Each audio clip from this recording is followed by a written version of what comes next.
Okay. And now we're going to be getting started soon with our speaker from Princeton University. We're very excited to have you here today. We'll be getting started in just a moment. So I am going to spotlight you so that everybody can see you, and then we'll be getting started.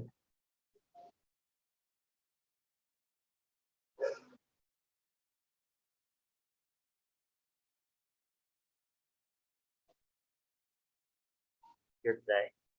We'll be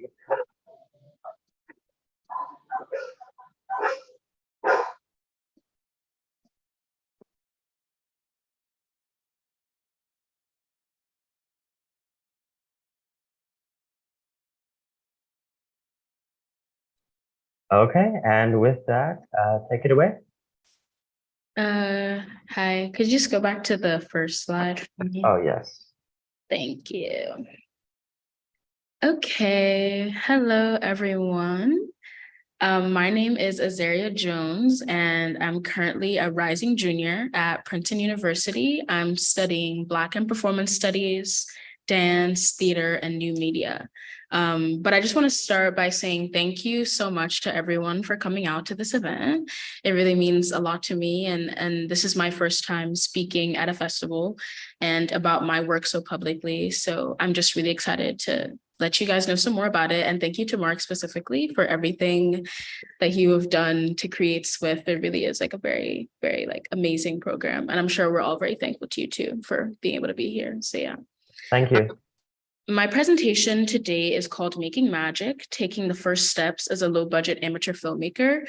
And I'll be discussing the process of making my first amateur film, Lessons in Exile, which is an experimental film in which two female figures are kind of toying with the audience's gaze and conventional expectations of time and its linearity. So let's just get right to it.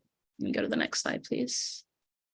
So for me and for myself as a creative, and I think for anyone interested in pursuing something creative, the medium that you choose and why is really important. That form and its conventions, its connotations, its histories will inevitably become a part of the language that you use to express yourself. And I think that that's something very important to consider when choosing. And it was very important to me because I'm a modern and contemporary dancer, and I have been for my whole life. So performance and choreography were my main modes of self-expression. That was all that I knew. That was the creative language that I knew how to speak. But as I grew older and as I started to try to create longer form, more complicated works, I started to notice aspects of dance that just didn't feel like they translated my thoughts in the way that I was thinking and feeling and experiencing them, which was strange, but very, very exciting. For example, changing scenes in the middle of a dance always felt like a little bit too abstracted to me. Like you could change the set and you could change the sound and you can change the lights and you can change the costume and you can switch out dancers. But the change over time of all of that always just kind of like took you out of it a little bit. And then you have to re-enter when all of that was done, just because you have to have people changing the set, dancers have to like take a couple of seconds to change their costume. So there's always that feeling of time not allowing that like kind of like sharp impact in watching like a live performance. And then another thing that I really felt was that like the beauty of like human error that was performed live that ended up making something really exciting. It was really hard to reproduce that in something like choreography or even in something like remounting a piece, because you simply can't rewind that. And even if someone remembers what they've done, now that they're thinking about it, it comes across so differently. It's not as authentic or just like of the moment. And it's dance is so ephemeral, so you couldn't just rewind. And so for me, how I came to film was I knew that I loved the abstract, expressionist kind of language of modern dance, but I wanted to find something that I could replay and rewind and run over, something that I could switch back and forth between the blink of an eye, and something that could make repetition much easier to play with and to toy with and to see as well. And so I turned to film, specifically narrative experimental film. And I think I really liked it because of the two reasons that I have up here on screen. I think that narrative experimental filmmaking as a medium centers very specific things in its storytelling ability for me. And one of them is the explicit, this consensus that the depiction on screen is of an other alternate world. And I felt like, you know, you go into a movie theater, you come to something like SWIFF, you go to a film festival, you decide to stream something, whatever way that you watch movies, you're coming to it with this understanding that I'm about to like enter into another world that is like different from my own, the same as my own, parallel to my own. But there's this like kind of agreed upon understanding between maker and viewer that there's just like an openness there that I really loved. And I think that allowed me a lot of freedom as someone that was creating something. And the implicit that I loved about film, you know, things beyond like that agreed understanding, or kind of what I was mentioning earlier about film feeling much more permanent as a medium. I think like materially, film was really interesting to me because of how much process comes into play.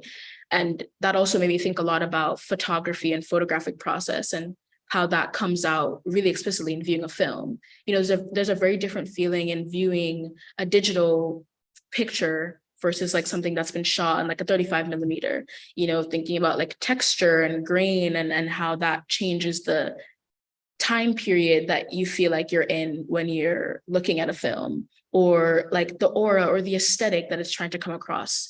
And so I feel like for me, the implicit visual symbolism, what dynamics my images and my composition of images featured, was something that really came up for me as well in film.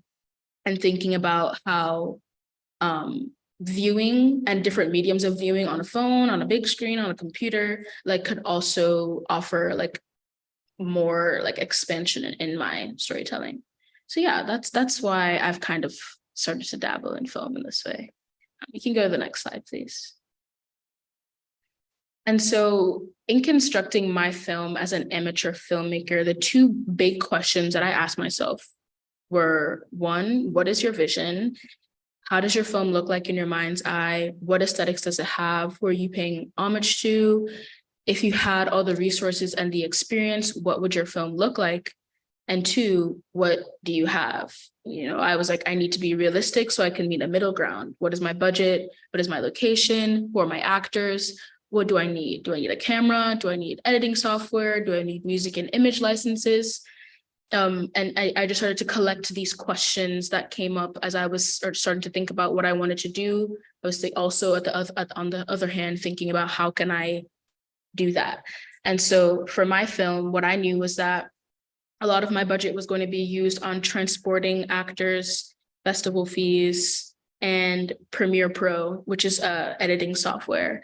And I ended up using locations at my school since I was doing another internship there. So literally like classrooms, the garden, the street by the student center, you know, the basement of the, like just the lab, like all these rooms that have a different purpose that I just change around and compose differently to feel like somewhere else.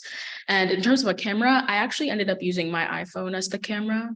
I was taking a class, and before, where my teacher had mentioned something that sounded so odd to me. Like my teacher was like, you'd be surprised like the things that you can shoot on an iPhone these days. And I was always just like, no, but like it feels so much different to like have the camera and the tripod, you know, it adds to this feeling of feeling a little bit like professional. But unfortunately, I did not end up using a camera, and my iPhone served perfectly. So those were my answers to what do I have. And as for what was my vision for my film was to play with multiplicity, multiple timelines, multiple selves, multiple realities. I wanted to have the same actor in multiple spaces doing the same choreography with like several different angles, edited to feel like you were like flipping through letters on the same Rolodex, you know, kind of just like going through and the pictures changing. And I wanted it to feel timeless, as in it could be of any time, past, present, or future, or all three. And I think if I had the resources, I think my film would look like an aesthetic crossover between, and these are my recommendations now, Tuki Buki by a Senegalese filmmaker, Djibril Diop Mambeti, and I'll be sure to put these in the chat as well, and Sink or Swim by a Princeton professor, Sue Frederick, two films that really utilize color palette and repetition as core parts of their world making, and really inspired the way that I was going about like collecting footage and shooting footage for this film and thinking about colors and those kinds of stuff. So yeah, I do think that these two questions and the ones under them were my definite first steps, and those that I would recommend too. Can you go to the next slide, please? And so from there, I worked on bridging the gap between what my vision was and what I had, and finding beauty and beauties of and within those restrictions. And a teacher of mine always told me that there's the film you write and plan, the film you shoot, and then the film you edit. And it is really necessary to work with your work as it changes and as it goes through these three phases. And for me, before my film Lessons in Exile became what it is today, it was first like a much longer anthology with poetry and personal reflection and music. That was like the vision, the big goal that I kind of like built up in my head. And then when it actually came to like the process, a whole other thing came up with like logistical restrictions and my budget restrictions. And so those scenes became much smaller, but because they were smaller, it didn't really make sense in the series. And then it had a moment when it became an exhibition. And then I re-edited that footage to become the short film that's going to be screening in this festival. But I think all that is to say is that if I didn't allow for these scenarios that the work was being called for, and just thinking about how the work was pulling me to it, and just being shaped and changing over time with each iteration, with each logistical restriction, with each like, I wanted this, but this is what I have, so I need to go here instead. I don't think that it would have gotten the chance to be what it is today, even if I had set out originally with the idea that it actually turned out to be.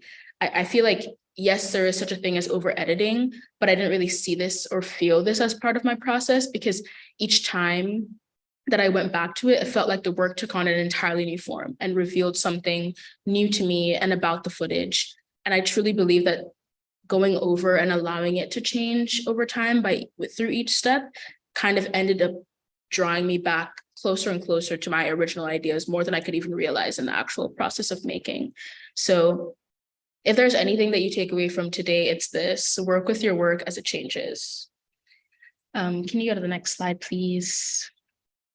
So before we really jump into bridging the gap, I was like, I have to lay a groundwork for myself.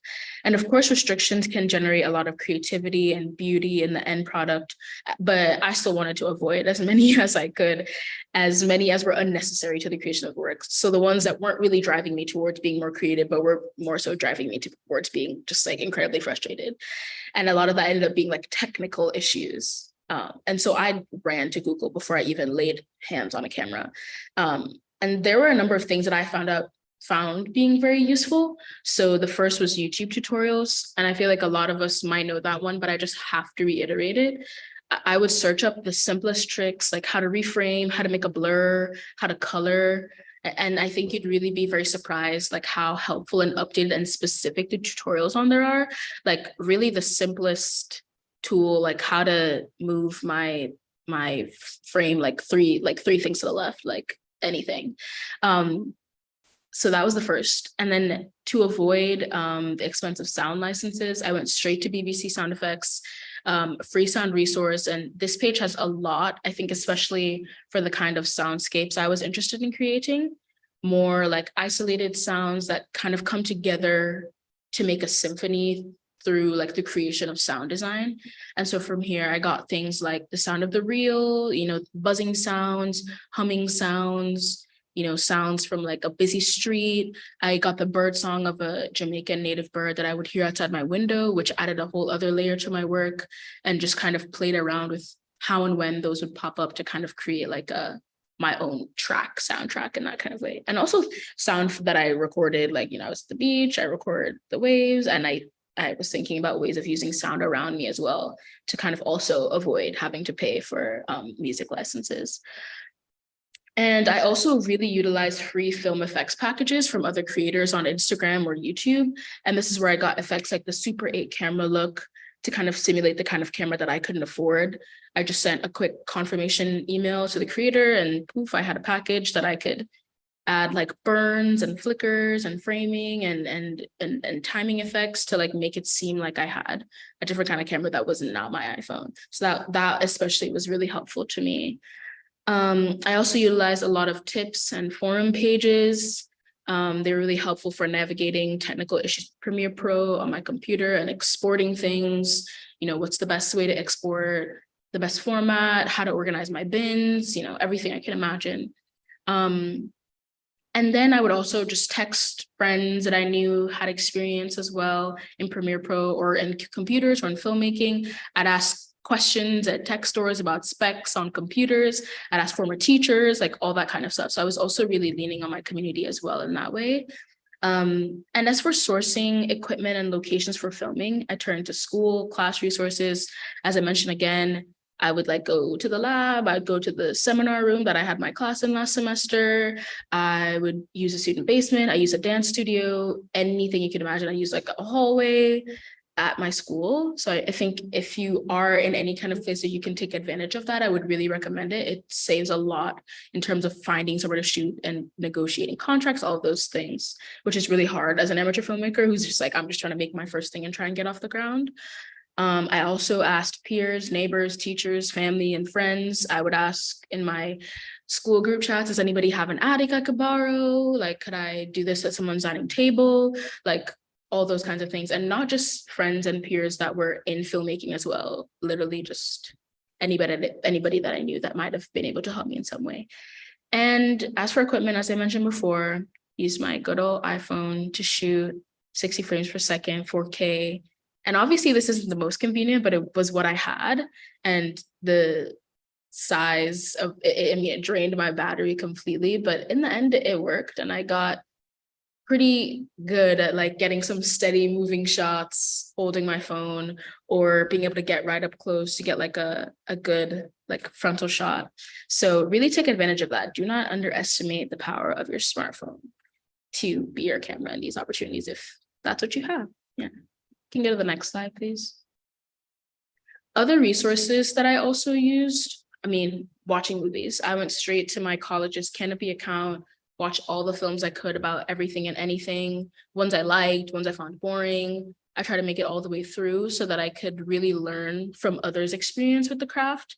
And I think this was really subconsciously important because I started to notice patterns and legacies amongst filmmakers and film languages. And that was also just the most fun because I just also would just be I'm researching for my film and I'm just watching a bunch of really amazing and inspiring films.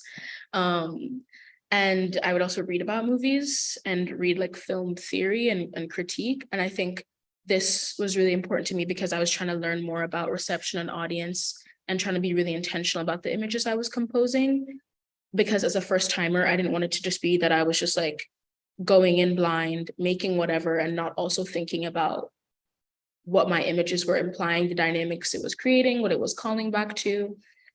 So that was really important to me. And I utilized a lot of online book clubs and free PDFs, which are where two of these books here by Bell Hooks, Art on My Mind is found, as well as this essay, Visual Pleasure and Narrative Cinema by Laura Mulvey. Also found that online for free PDFs. And thirdly, experimenting with video in my everyday life was also very, very helpful. I walked around campus taking test shots on my walk home, playing with angles of everyday things in my office, on my walk to work, when I was hanging out with friends, any type of moment. I also was just trying to start becoming familiar, seeing through that lens. And I think all of these things together put me on a great first foot to actually start the making of my film. This is what I would call my director's prep. All of this was my prep in this moment. Can you go to the next slide, please?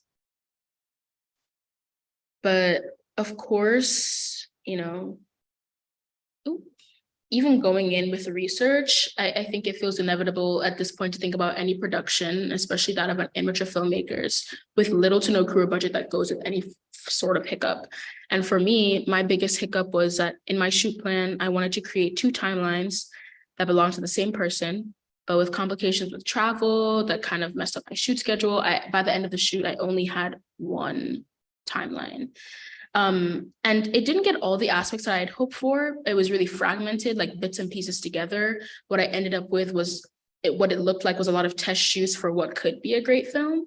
And so I kind of had to start thinking very creatively about how to make some magic in the editing room with the bits that I had that started to kind of touch on what I wanted to bring out from my original vision, but it wasn't just there quite yet.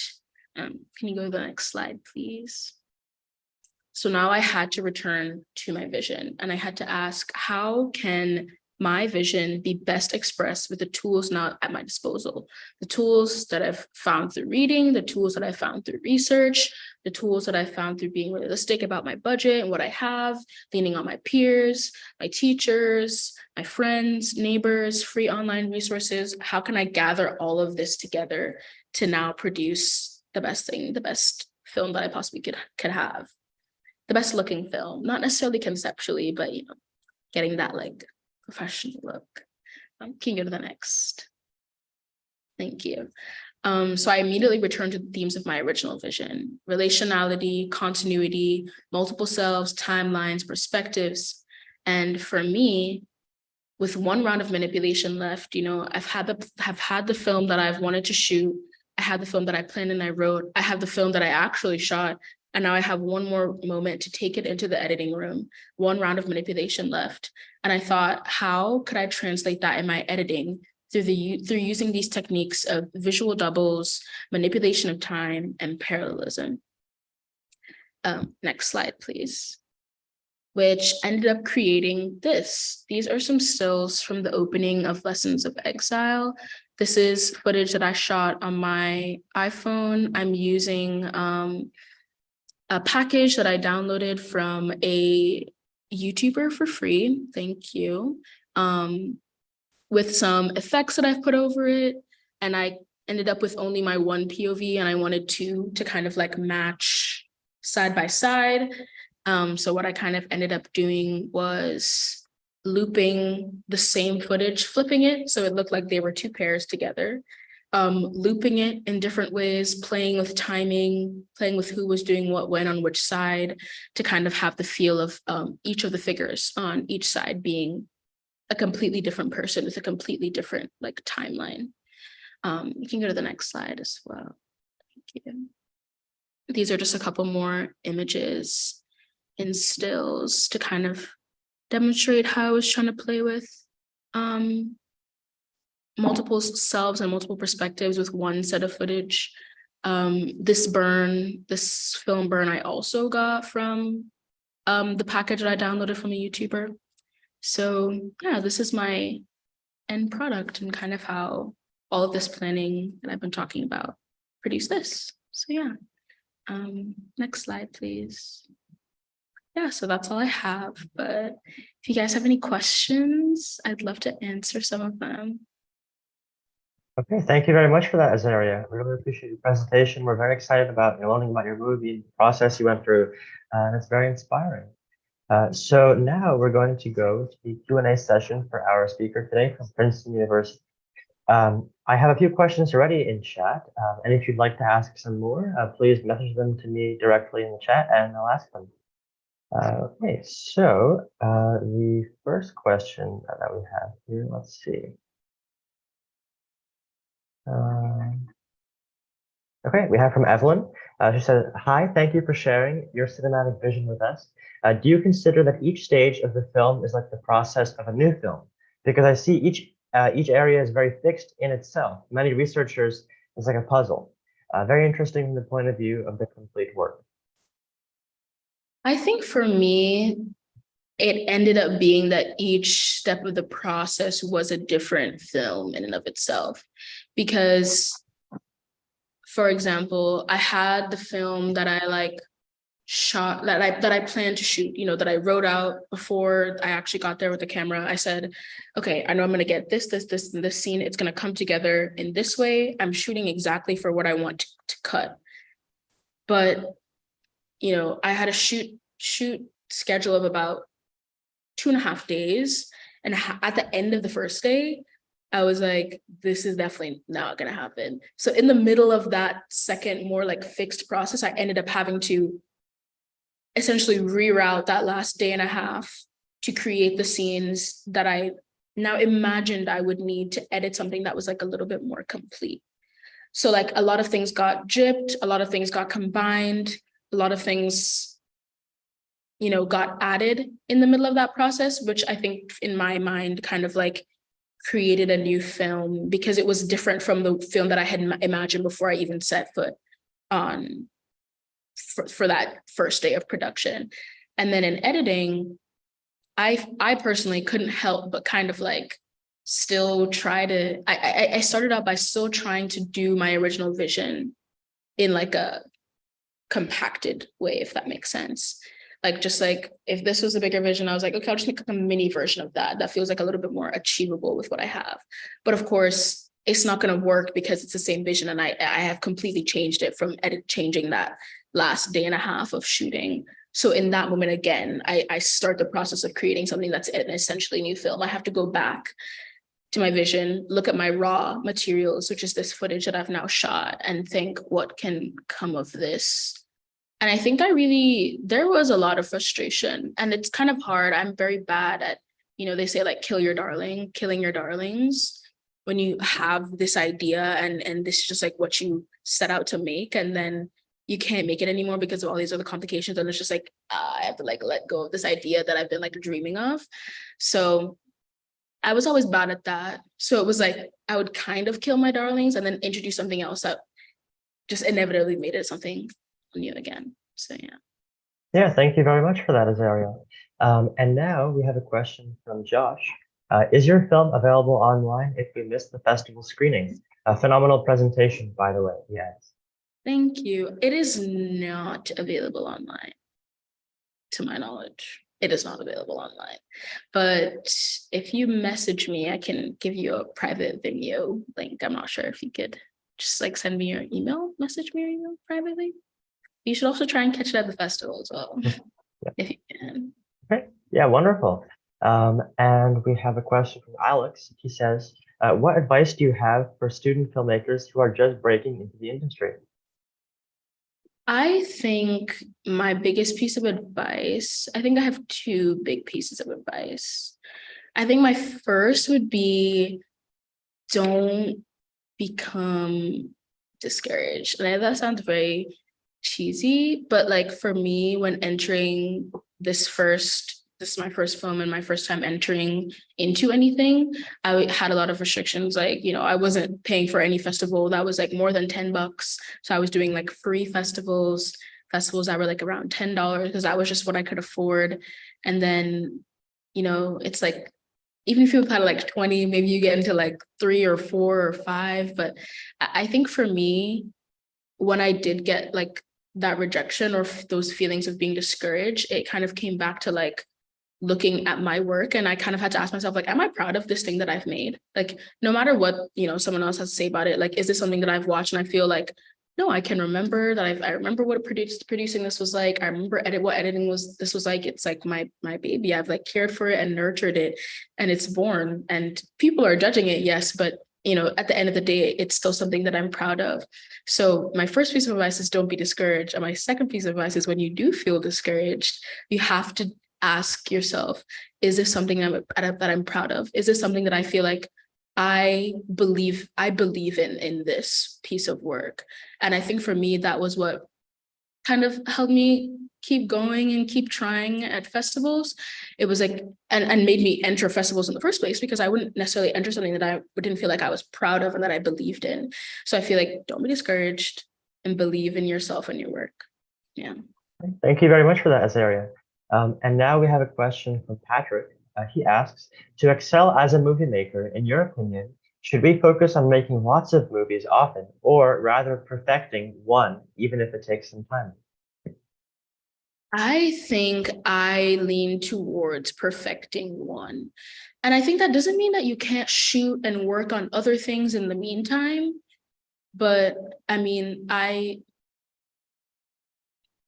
spent 3 months of a summer researching and shooting, then kind of went on a blank when I went back to school. And then I spent 1 month like re-editing. So I've been thinking about it even when I wasn't working on it. I was like I need to go back to this. I really believe in like starting something, getting somewhere with it. You can put it down, you can come back to it 2 weeks later, you can come back to it a month later, you can come back to it 5 months later.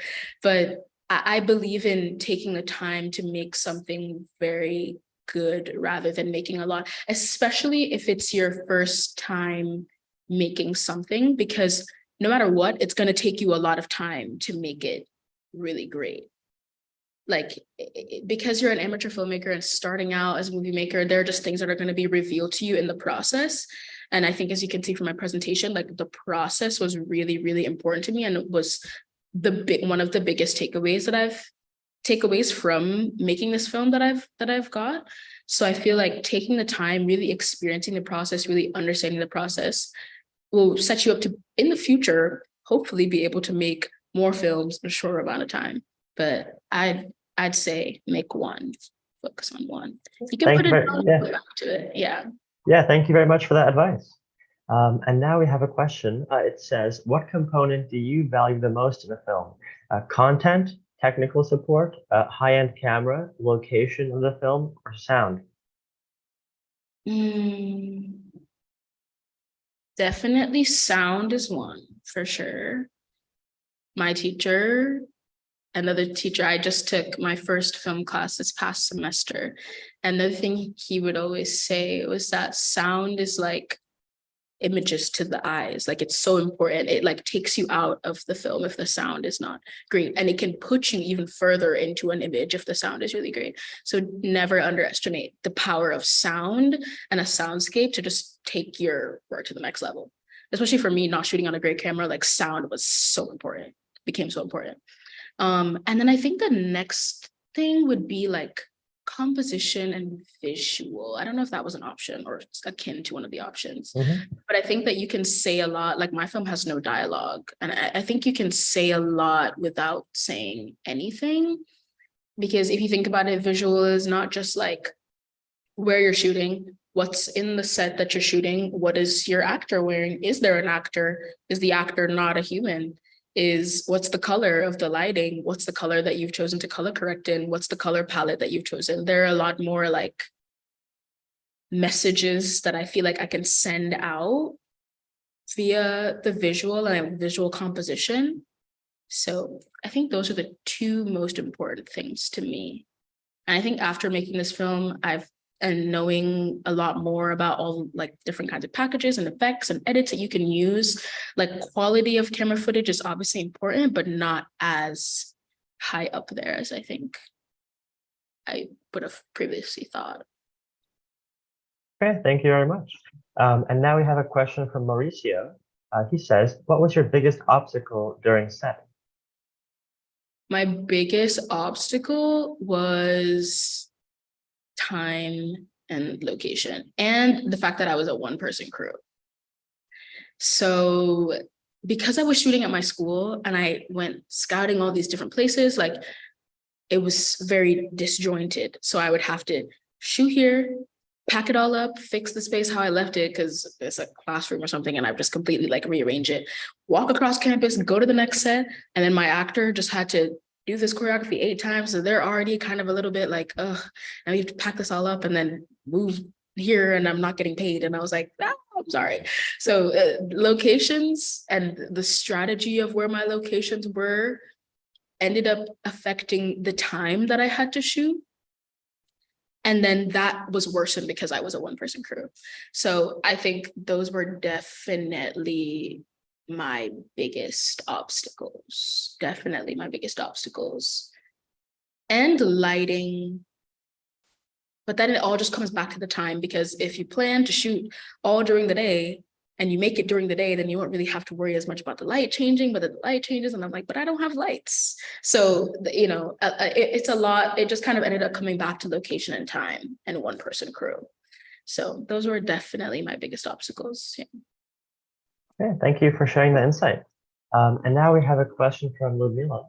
She says, do you agree the stories told by amateur cinema filmmakers are more democratic and critical than production films? That's a tricky one, because I felt like as an amateur filmmaker, there were a lot less eyes on what I was doing. And I felt this a lot when I was editing myself, even just thinking about my actor, and in the moments when I had their personal reflections in it, I was like, they're making this very like like in-depth, like personal, like evocative comment about themselves, but it's very like exposing of themselves. And I'm about to enter this into a film festival to be watched by like, however many people that they've never met before. And like that being something that would have had just like a lot more regulations and a lot more people checking off on that, in a production. So I feel like as a creator, there is definitely more freedom because of the lack of regulation in a amateur filmmaker, but in an amateur filmmaker's process. But I think at the same time, it is an opportunity then to be like, if you have the freedom, like you should be critical and provocative and evocative in these ways, because this is, I think, as a moment for me, when I was making this, I was like, not only is this like my vision and my first time entering something out, but it's like my first time also like announcing how I'm thinking, how I'm viewing the world, how I'm portraying the world through film, like who am I? Like, and I think that, it's like the first establishment of like who you are in this industry, or who you are as an artist, and who you will like continue to be, or like what lineages you're kind of like saying and assigning yourself to and calling back to. So I think, yeah, I think it does have the opportunity to be more critical and evocative, because there's just like less steps, less regulations, less people checking off, less people being like, no, we can't do that, that's bad, social media or whatever. So it's like a flip-flop. But I do think that there is an opportunity and somewhat of a responsibility as an amateur filmmaker to like take that first thing, or those first few things that you make, and like be provocative, say what you mean and say it like strongly and boldly, and let people know like very explicitly and clearly like who you are as an artist and who you are as a filmmaker and what you have to say. So yeah. Yes, thank you very much, Azariah. And now we have a question from Sophia. She says, Azariah, what do you think is more important? To catch inspiration for making a film, or to be hardworking throughout the film? Because sometimes the inspiration can leave you, but you still need to shoot the film. Hard work for sure. Oh my gosh.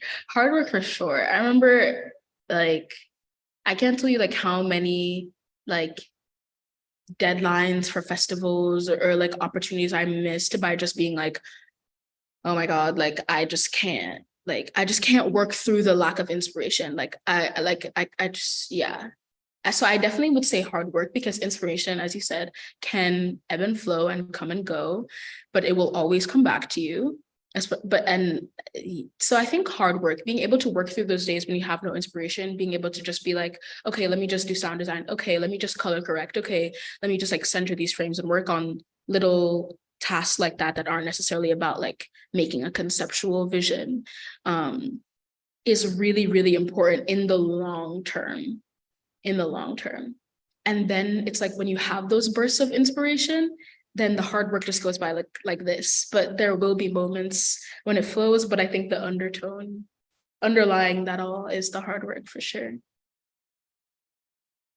Yeah, thank you. And now we have a second question from Mauricio. He says, did you film your scenes sequentially or out of order? I filmed them out of order. Yeah, out of order. I filmed them by location. So the shots that are in this, I had several locations when I originally made my plan. So I had like the house, the living room, the library. I had a couple shots in a theater. I had a couple shots in a dining room. So but the only ones that actually made it into this film were of the house, and the attic. So I shot those based on the location. So out of order. Yeah. Okay, very creative. And now we have a question from Mariana. She says, hi, Azariah. As an international student, I would like to know your opinion about how foreign student filmmakers can bring new perspective to the film industry in the US. That's a very great question. I think for me, I felt that Well, I think the first thing is that I felt that no matter what I was making, me being like international and that being like a big part of like how I grew up, who I am, like how I see myself, my perspectives, that came out inevitably in my work, whether it was like in a very abstract way, like this, like how in my film it's demonstrated, like people disappear, they're in two places at once, like, you know, crossing lines and territories and borders and jumping from one frame to the other frame, like that for me was like a very abstract representation of like what it is to like be studying abroad, to be like away from my family, to feel like I have a home here and a home there. I'm like literally crossing borders. That was a very abstract way that like my personhood came out in that. And a little bit more like concrete of a way was like the songbirds that are used in my film are like native songbirds that I heard and would hear outside my window that would like perk me up. And I feel like they do the same thing when watching the work. And so for me, I think especially in experimental filmmaking, I think I'll speak to experimental filmmaking more specifically. Like it was very much about like provoking in the viewer like a sensory feeling of like what it might be to like be me, for lack of a better term, like triggering those like feelings like in your body while watching. Because I think it's one thing to be, you know, be able to say to someone that this is what it feels like in like a metaphor, or trying to like bridge that gap of understanding. But I think being able to like trigger that feeling or simulate that feeling is a very, very different ball game. And it's very much like someone watches it like, wow, I felt that in my body. And so for me, I think, especially in my experience where it's been very difficult to like translate my experience or get someone to really understand that, using like forms that were like a little bit more abstract, kind of like what I was mentioning, but like and also forms that were a little bit more explicit, was like a really good way for me to like start introducing my international like identity in that way. So yeah. Yeah, thank you. And we have time for just one more question from Patrick. He says, thank you for answering to my previous question, Azariah. Great presentation, and thank you, Mark, for leading this festival smoothly. Thank you. Another question for Azariah. You mentioned that you work with actors. Do you have any advice how to manage them on set, especially when they're not getting paid and we don't have as much experience? What I especially mean is how to transfer your vision and inspire others to invest themselves in your film. I think prep is so important. Before my actor got on to set, like had traveled to come to set, I had sent her things that I was reading that were inspiring my vision. I literally was like, here, I think these are some paragraphs you should read through to understand why I'm coming from. I tried to like have her be on the same very familiar page with me, so that when we stepped onto the scene, she knew the aesthetics and just who I was calling to as inspiration. So that was the first thing. I was ensured to loop my actor into all parts of the process, all changing parts of the process, keeping them updated on what I was thinking about my vision for the film before we both even got to the set. And I think being patient with them on set is really important. You know, also allowing them to put themselves into the work, not just be like a body that is a host for whatever you want to do. You know, it's more about, it's not like, do this, do that. It's more like, for me, it was more like, okay, I'm thinking for this part, you know, we have there's like a feeling of isolation. Like, can I see what that means to you, like in your body when you're performing this? Like, I want you to try and channel that versus like giving exactly what I want it to happen and leaving room for that kind of like organicness. And also, I think it helps keep actors a lot more engaged when they can feel like they're also bringing something to the work, not just producing whatever it is that you would like them to do. And I think finally, like more logistically, you know, having refreshments, some bottles of water, you know, a snack or two, being very willing when you can see them becoming a bit more frustrated, just kind of like, you know, seeing the error and being like, okay, maybe let's take a 5. Even if that is affecting your shoot schedule, it's going to affect your shoot schedule even more, trying to work with someone who's feeling like a little bit more frustrated. So just like knowing when to take time, knowing when to take breaks, especially working with people who aren't actors and are just like your friends helping you out. So just being aware of all times and reading the person that you're working with and allowing them to be a part of the process too, the biggest tips I'd give. Okay, well, thank you very much, Azariah, for that. And thank you for the presentation today. So, Thank you. so that concludes our presentation with Azariah Jones today from Princeton University in the US. Wonderful to have everybody here today to listen to Azariah and her inspirational words about her movie. I definitely learned some things as well. So that was wonderful. So thank you very much again, Azariah, for being with us here today. And it was terrific to have you. Thank you so much. And thank you everyone for your questions.